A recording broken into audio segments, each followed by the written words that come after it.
ಕರ್ನಾಟಕ ರಾಜ್ಯದ ಪ್ರತಿಯೊಬ್ಬ ಆತ್ಮೀಯ ಸರ್ಕಾರಿ ನೌಕರರೇ, ನಿವೃತ್ತ ಸರ್ಕಾರಿ ನೌಕರರೇ, ಪಿಂಚಣಿದಾರರೇ, ಅನುದಾನಿತ ನೌಕರರೇ, ಗುತ್ತಿಗೆ ನೌಕರರೇ, ತಮಗೆಲ್ಲರಿಗೂ ಈ ಚಾನಲ್ಗೆ ಸ್ವಾಗತ. ಈ ದಿನ ಸರ್ಕಾರಿ ನೌಕರರಿಗೆ, ಕರ್ನಾಟಕ ಸರ್ಕಾರಿ ನೌಕರರಿಗೆ ಉಪಯುಕ್ತವಾದ ಸರ್ಕಾರದ ಒಂದು ಸುತ್ತೋಲೆಯನ್ನು ತೆಗೆದುಕೊಂಡು ಬಂದಿದ್ದೀನಿ. KCSR ನಿಯಮದಂತೆ ಸರ್ಕಾರಿ ನೌಕರರ ಅಮಾನತ್ತು ರದ್ದು. ಸರ್ಕಾರಿ ನೌಕರರ ಅಮಾನತ್ತು ರದ್ದು ಮಾಡಿ ಸ್ಥಳ ನಿಯೋಜನೆ ಅಂದರೆ ಅಮಾನತ್ತಾದ ಸ್ಥಳದಲ್ಲಿಯೇ ಮತ್ತೆ ಕರ್ತವ್ಯಕ್ಕೆ ಮುಂದುವರಿಸುವಂಥ ಬಗ್ಗೆ ಒಂದು ಸುತ್ತೋಲೆ ಇದೆ. ಆ ಸುತ್ತೋಲೆಯ ಬಗ್ಗೆ ಪ್ರತಿಯೊಬ್ಬರು ಮಿಸ್ ಮಾಡಿಕೊಳ್ದೇನೆ ನೋಡಿ ಇದರ ಉಪಯೋಗವನ್ನು ಪ್ರತಿಯೊಬ್ಬರು ಪಡ್ಕೊಳ್ಳಿ ಅಂತ ಹೇಳ್ತಾ ಈ ಮಾಹಿತಿಯನ್ನು ಶೇರ್ ಮಾಡೋದಕ್ಕಿಂತ ಮುಂಚಿತವಾಗಿ ಯಾರೆಲ್ಲ ಈ ಚಾನಲ್ಗೆ ಸಬ್ಸ್ಕ್ರೈಬ್ ಆಗಿಲ್ಲ, ದಯವಿಟ್ಟು ಕೆಳಗಡೆ ಕಾಣ್ತಾ ಇರೋಂಥ ಸಬ್ಸ್ಕ್ರೈಬ್ ಬಟನನ್ನು ಒತ್ತಿ ಬೆಲ್ ಐಕಾನನ್ನು ಕ್ಲಿಕ್ ಮಾಡಿ ಆಲ್ ಅಂತ ಮಾಡಿ. ನೀವು ಫೇಸ್ ಮಾಡ್ತಾ ಇರೋಂಥ ಎಲ್ಲ ಪ್ರಾಬ್ಲಮ್ಗಳನ್ನು ಲೀಗಲ್ಲಾಗಿ ಸಾಲ್ವ್ ಮಾಡ್ಕೊಳ್ಳೋಕ್ಕೆ, ಉಚಿತವಾಗಿ ಸಾಲ್ವ್ ಮಾಡ್ಕೊಳ್ಳೋಕ್ಕೆ ಉತ್ತಮ ವೇದಿಕೆ ಈ ಸರ್ಕಾರಿ ನೌಕರ ಮಿತ್ರ ಯೂಟ್ಯೂಬ್ ಚಾನಲ್. ಆತ್ಮೀಯ ಸರ್ಕಾರಿ ನೌಕರರಿಗೆ ಕರ್ನಾಟಕ ಸರ್ಕಾರ ಒಂದು ಸುತ್ತೋಲೆಯನ್ನು ಹೊರಡಿಸಿದೆ. ಅಧಿಕೃತ ಜ್ಞಾಪನ. ಕರ್ನಾಟಕ ಸರ್ಕಾರದ ಸಚಿವಾಲಯ, ವಿಧಾನಸೌಧ, ಬೆಂಗಳೂರು. ಅಧಿಕೃತ ಜ್ಞಾಪನದಲ್ಲಿ ಏನು ಸಬ್ಜೆಕ್ಟನ್ನು ಹೇಳಿದ್ದಾರೆ ಅಂದರೆ, ಸರ್ಕಾರಿ ನೌಕರರನ್ನು ಸಸ್ಪೆನ್ಷನಲ್ಲಿ ಇಟ್ಟಂಥ ಸಮಯದಲ್ಲಿ ಡಿಸಿಪ್ಲಿನರಿ ಅಥಾರಿಟಿ ಹೊರಡಿಸಿರುವ ಆದೇಶಕ್ಕೆ ಸಂಬಂಧಪಟ್ಟ ಹಾಗೆ ಕೋರ್ಟಿಂದ ಏನಾದರೂ ಮಧ್ಯಂತರ ಸ್ಟೇ ಇದ್ದರೆ ಇಂತಹ ಸಂದರ್ಭದಲ್ಲಿ ಅಮಾನತುಗೊಂಡಿದ್ದಂತಹ ಸರ್ಕಾರಿ ನೌಕರರಿಗೆ ಪ್ಲೇಸನ್ನು ಯಾವ ರೀತಿ ಕೊಡಬೇಕು, ಸ್ಥಳ ನಿಯೋಜನೆ ಆದೇಶವನ್ನು ಯಾವ ರೀತಿ ಮಾಡಬೇಕು ಅನ್ನೋದ್ರ ಬಗ್ಗೆ ಸ್ಪಷ್ಟನೆಯನ್ನು ಕೊಟ್ಟು ಸರ್ಕಾರ ಹೊರಡಿಸಿದೆ. ಉಲ್ಲೇಖ ದಿನಾಂಕ 11/10/1989 ಅಧಿಕೃತ ಆದೇಶ DPAR 22 SDE 89 ಆದೇಶದ ಪ್ರಕಾರ ಈ ಅಧಿಕೃತ ಜ್ಞಾಪನವನ್ನು ಹೊರಡಿಸಿದೆ. ಸ್ನೇಹಿತರೆ, ಸರ್ಕಾರಿ ನೌಕರರು ಸಸ್ಪೆನ್ಷನ್ ಆದಂಥ ಸಮಯದಲ್ಲಿ ಸಮಕ್ಷಮ ಪ್ರಾಧಿಕಾರ, ಡಿಸಿಪ್ಲಿನರಿ ಅಥಾರಿಟಿ ಹೊರಡಿಸಿರುವ ಆದೇಶ ಸಸ್ಪೆನ್ಷನ್ ಮಾಡಿ ಆದೇಶವನ್ನು ಹೊರಡಿಸ್ತಾರೆ. ಸರ್ಕಾರಿ ನೌಕರರ ತಪ್ಪಿದೆಯೋ ಇಲ್ಲೋ ಗೊತ್ತಿಲ್ಲ. ಕೆಲವೊಂದು ಬಾರಿ ದುರುದ್ದೇಶದಿಂದ ಸಸ್ಪೆನ್ಷನ್ ಆಗ್ಬೋದು.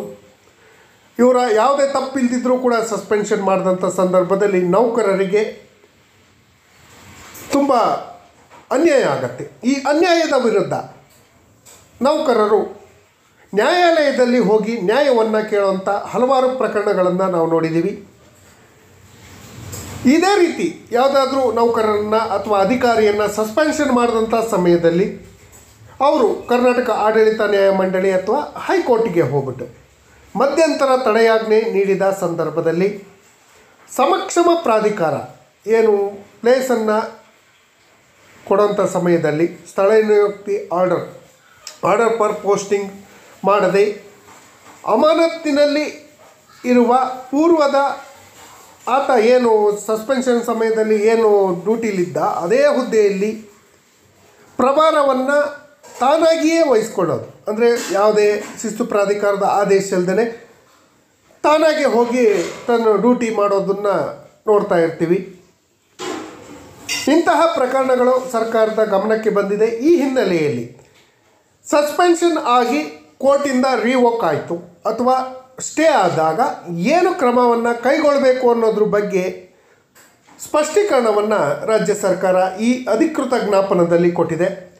ಸರ್ಕಾರಿ ನೌಕರರು ಅಮಾನತ್ತು ಹೊರಡಿಸಿರುವ ಆದೇಶವನ್ನು ಮಾನ್ಯ ನ್ಯಾಯಾಲಯ ರದ್ದುಪಡಿಸಿದಂಥ ಸಂದರ್ಭದಲ್ಲಿ ಫಸ್ಟು ಸ್ಟೇ, ಈಗ ಅದನ್ನು ರಿವೋಕ್ ಮಾಡಿ ಸಸ್ಪೆನ್ಷನ್ ಆದೇಶನ ಕ್ವಾಶ್ ಮಾಡಿದಂಥ ಸಂದರ್ಭದಲ್ಲಿ ಯಾವ ರೀತಿ ಆದೇಶವನ್ನು ಪಾಲನೆ ಮಾಡಬೇಕು ಅಂತ ಹೇಳಿ ಉಲ್ಲೇಖಿತ ಏನು ಮೇಲ್ಗಡೆ ಉಲ್ಲೇಖದಲ್ಲಿ ಕೊಟ್ಟಿರುವಂಥ ಆದೇಶದ ಪ್ರಕಾರ ಈ ಕೆಳಕಂಡ ಖಂಡಿಕೆ 3 ಮತ್ತು 4ರಲ್ಲಿ ವಿವರವಾದ ಮಾಹಿತಿಯನ್ನು ಕೊಟ್ಟಿದೆ. ಅದರ ಬಗ್ಗೆ ನಾನು ಕೊನೆಗೆ ಡಿಸ್ಕಸ್ ಮಾಡ್ತೀನಿ. ಈ ಆದೇಶದ ಪ್ರಕಾರ ಇಲ್ಲಿ ನೀವು ಕ್ಲಿಯರ್ ಕಟ್ಟಾಗಿ ನೋಡ್ಬೋದು. ಆ ಆದೇಶವನ್ನು ಕನ್ನಡಕ್ಕೆ ತರ್ಜುಮೆ ಮಾಡಿ ನಿಮಗೆ ಹೇಳ್ತಾ ಇದ್ದೀನಿ. ನ್ಯಾಯಾಲಯವು ಸಸ್ಪೆನ್ಷನ್ ಆದೇಶವನ್ನು ರದ್ದುಪಡಿಸಿದಾಗ ಸಸ್ಪೆನ್ಷನ್ ಆದೇಶ ಹೊರಡಿಸಿದಂತಹ ಶಿಸ್ತು ಪ್ರಾಧಿಕಾರಿ ನ್ಯಾಯಾಲಯದ ಆದೇಶದ ವಿರುದ್ಧ ಮೇಲ್ಮನವಿ ಅಪೀಲನ್ನು ಸಲ್ಲಿಸಬೇಕೆ ಅಥವಾ ಸದರಿ ಆದೇಶವನ್ನು ನ್ಯಾಯಾಲಯದ ಆದೇಶವನ್ನು ಚಾಚು ತಪ್ಪದೆ ಪಾಲನೆ ಮಾಡಬೇಕೆ ಜಾರಿ ಮಾಡಬೇಕೆ ಎಂಬ ಬಗ್ಗೆ ಹಕ್ಕನ್ನು ಪರಿಗಣಿಸುವಂತಹ ಹಕ್ಕನ್ನು ಹೊಂದಿರುತ್ತೆ. ನ್ಯಾಯಮಂಡಳಿ ಅಮಾನತು ಆದೇಶವನ್ನು ರದ್ದುಪಡಿಸಿದಾಗ ಸರ್ಕಾರಿ ನೌಕರರನ್ನು ಅಮಾನತುಗೊಳಿಸಿದಂಥ ಪ್ರಾಧಿಕಾರಿ ಮೇಲ್ಮನವಿ ಸಲ್ಲಿಸಲು ನಿಗದಿತ ಸಮಯದಲ್ಲಿ ನಿರ್ಧಾರವನ್ನು ಕೈಗೊಳ್ಳುವ ಹಕ್ಕನ್ನು ಹೊಂದಿರುತ್ತೆ ಎಂಬುದನ್ನು ನಿಸ್ಸಂಶಯವಾಗಿ, ಅಂದರೆ ಸರ್ಕಾರಿ ನೌಕರ ರಂಗೋಲಿ ಕೆಳಗೆದ್ದು ಕುದುರೆ ಹೋದರೆ ಸರ್ಕಾರ ಮಣ್ಣಿನ ಕೆಳಗೆ ನುಗ್ಗತ್ತೆ. ಅಂದರೆ ಮಾಡಿರೋದೇ ಸಸ್ಪೆನ್ಷನ್ ಅನ್ಯಾಯ. ಆ ಸಸ್ಪೆನ್ಷನ್ ಅನ್ಯಾಯ ನ್ಯಾಯಾಲಯ ಏನಾದರೂ ರದ್ದುಪಡಿಸಿದ್ರೆ ಅದ್ರ ಮೇಲೆ ಅಪೀಲ್ ಹೋಗಿ ಅಂತ ಹೇಳ್ತಾ ಇದ್ದೀವಿ. ಸರ್ಕಾರಿ ನೌಕರರಿಗೆ ಮಾಡುವಂಥ ಅನ್ಯಾಯ ಅಲ್ಲವೇ? ಇಲ್ಲದೇ ಇದ್ದರೆ ಪ್ರಾಧಿಕಾರವು ನ್ಯಾಯಾಲಯದ ಆದೇಶದ ತಿರಸ್ಕಾರದ ಮೇಲೆ ಕೋರ್ಟ್ ಆಫ್ ಕಂಡಕ್ಟ್ ಆಗತ್ತೆ, ನ್ಯಾಯಾಂಗ ನಿಂದನೆ ಆಗತ್ತೆ. ಹಾಗಾಗಿ ನ್ಯಾಯಮಂಡಳಿ ಆದೇಶವನ್ನು ಜಾರಿಗೊಳಿಸುವಲ್ಲಿ ಯಾವುದೇ ಡಿಲೇ ಮಾಡಬಾರ್ದು. ಸಮಕ್ಷಮ ಪ್ರಾಧಿಕಾರದ್ದು ಕೆಲವೊಂದು ಸಮಯದಲ್ಲಿ ಸಮರ್ಥನೀಯವಾದ ಕಾರಣಗಳನ್ನು ಹೊಂದಿರಬೇಕು. ಯಾಕೆ ಡಿಲೇ ಮಾಡ್ತೀವಿ ಅಂತ ಹೇಳಿ ನ್ಯಾಯಾಲಯ ಅಮಾನತು ಆದೇಶವನ್ನು ರದ್ದುಪಡಿಸಿದ ಆದೇಶದ ದಿನಾಂಕ ಹಾಗೂ ಅಮಾನತುಗೊಳಿಸಿದ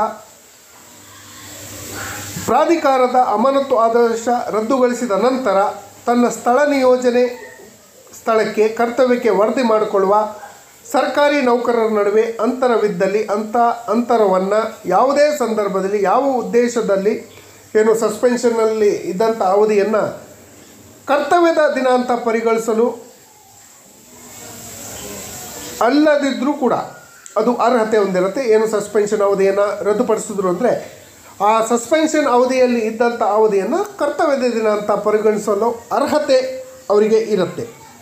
ಸ್ನೇಹಿತರೆ, ಮತ್ತೆ ಕೆಲವೊಂದು ವಿಚಾರಗಳನ್ನು ಹೇಳ್ತಾ, ಮೇಲಿನ ದೃಷ್ಟಿಯಿಂದ ಅಮಾನತುಗೊಂಡಿರುವಂಥ ಸರ್ಕಾರಿ ನೌಕರನ ಆದೇಶವನ್ನು ಸಸ್ಪೆನ್ಷನ್ ಆದೇಶವನ್ನು ರದ್ದುಪಡಿಸಿದೆ ಎಂಬ ಕಾರಣಕ್ಕೆ ಸರ್ಕಾರಿ ನೌಕರ ತನ್ನ ಹುದ್ದೆಯನ್ನು ಆಟೋಮೆಟಿಕಲಿ ವಹಿಸಿಕೊಳ್ಳುವಂತಿಲ್ಲ.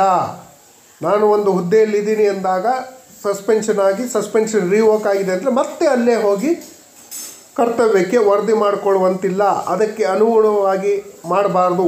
ಸ್ಪಷ್ಟೀಕರಣವನ್ನು ಉಲ್ಲಂಘಿಸಿ ಸರ್ಕಾರಿ ನೌಕರ ಕರ್ತವ್ಯಕ್ಕೆ ವರದಿ ಮಾಡಿಕೊಂಡ್ರೆ ಅವನ ಕಡೆಯಿಂದ ದುರ್ನಡತೆ ಅಂತ ಪರಿಗಣಿಸಲಾಗುವುದು ಅಂತ ಹೇಳಿ ಈ ಸ್ಪಷ್ಟನೆ ಕೊಟ್ಟಿದೆ. ಅಂದರೆ ನ್ಯಾಯಾಲಯಕ್ಕಿಂತ ಗೌರ್ಮೆಂಟೇ ದೊಡ್ಡದು ಅನ್ನೋ ಮನೋಭಾವನೆಯಲ್ಲಿ ಹೇಳುವಂಥ ಪ್ರಯತ್ನವನ್ನು ಈ ಸುತ್ತೋಲೆಯಲ್ಲಿ ಮಾಡಲಾಗಿದೆ.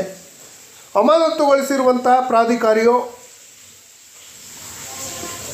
OM ಪ್ಯಾರಾಗ್ರಾಫ್ 3ಯಲ್ಲಿ ಚರ್ಚಿಸಿದ ಸಮಸ್ಯೆಗಳನ್ನು ಪರಿಗಣಿಸಿದ ನಂತರ ಅಮಾನತುಗೊಳಿಸಿದ ಹಾಗೂ ಹುದ್ದೆಯ ವಿರುದ್ಧ ನೇಮಕಾತಿಯನ್ನು ರದ್ದುಪಡಿಸುವ ಆದೇಶವನ್ನು ಹೊರಡಿಸಬೇಕು. ಈ ನಿಟ್ಟಿನಲ್ಲಿ ಯಾವುದೇ ನಿರ್ಧಾರವನ್ನು ತ್ವರಿತವಾಗಿ ಕೈಗೊಳ್ಳಬೇಕು.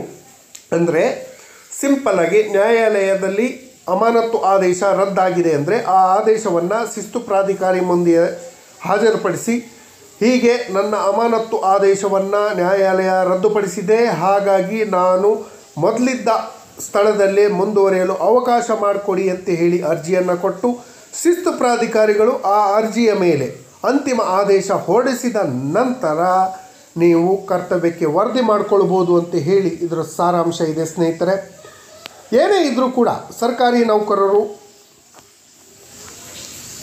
ಅನ್ಯಾಯವಾಗಿ ಅಮಾನತುಪಡಿಸುವಂಥ ಹಾಗೂ ಶಿಸ್ತು ಕ್ರಮ ಕೈಗೊಳ್ಳುವುದು ಸಂವಿಧಾನ ವಿರುದ್ಧ ಆಗತ್ತೆ.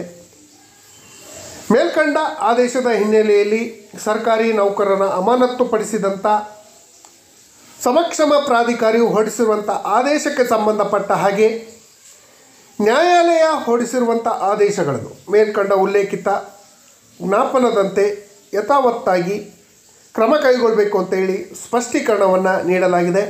ಸರ್ಕಾರದ ಮತ್ತು ಅಪಾರ ಕಾರ್ಯದರ್ಶಿ, ಪ್ರಧಾನ ಕಾರ್ಯದರ್ಶಿಗಳು ತಮ್ಮ ವ್ಯಾಪ್ತಿಯಲ್ಲಿ ಬರುವಂಥ ಎಲ್ಲ ನೇಮಕಾತಿ ಹಾಗೂ ಶಿಸ್ತು ಪ್ರಾಧಿಕಾರರು, ಅಪಾಯಿಂಟ್ ಅಥಾರಿಟಿ ಹಾಗೂ ಡಿಸಿಪ್ಲಿನರಿ ಅಥಾರಿಟಿಗಳಿಗೆ ಸೂಚನೆಗಳನ್ನು ನೀಡಬೇಕು ಅಂತ ಹೇಳಿ ನಾಗರತ್ನ ವಿ ಪಾಟೀಲ್ ಸರ್ಕಾರದ ಅಧೀನ ಕಾರ್ಯದರ್ಶಿಗಳು, ಸಿಬ್ಬಂದಿ ಮತ್ತು ಆಡಳಿತ ಇಲಾಖೆ ಸುಧಾರಣಾ ಇಲಾಖೆ ಸೇವೆ ನಿಯಮ 2 ಎಲ್ಲ ಇಲಾಖೆಯ ನೌಕರರಿಗೆ ಮುಖ್ಯಸ್ಥರಿಗೆ ಈ ಸುತ್ತೋಲೆಯನ್ನು ಹೊರಡಿಸಿದೆ. ಸ್ನೇಹಿತರೆ, ಕೆಲವೊಂದು ಬಾರಿ ಸರ್ಕಾರಿ ನೌಕರರು ಸರ್ಕಾರದ ನಿಯಮಗಳನ್ನು ಪಾಲನೆ ಮಾಡಿಕೊಂಡು ಸಾರ್ವಜನಿಕರಿಗೆ ಒಳ್ಳೆಯದು ಮಾಡುವಂಥ ಕೆಲಸಗಳನ್ನು ಮಾಡ್ತಾ ಇರ್ತಾರೆ. ಇಂಥ ಸಮಯದಲ್ಲಿ ಕಾನೂನಿಗೆ ವಿರುದ್ಧವಾಗಿ ಕೆಲಸವನ್ನು ಮಾಡಿ ಅಂತ ಹೇಳಿದಾಗ ಸರ್ಕಾರಿ ನೌಕರರು ಒಪ್ಪದೇ ಇದ್ದಾಗ ಅವರ ಮೇಲೆ ವಿನಾಕಾರಣ ಅಲಿಗೇಷನ್ನ ತಂದು ಸಸ್ಪೆನ್ಷನ್ ಮಾಡಿಸುವಂಥ ಹಲವಾರು ಉದಾಹರಣೆಗಳನ್ನು ನೋಡಿದ್ದೀವಿ.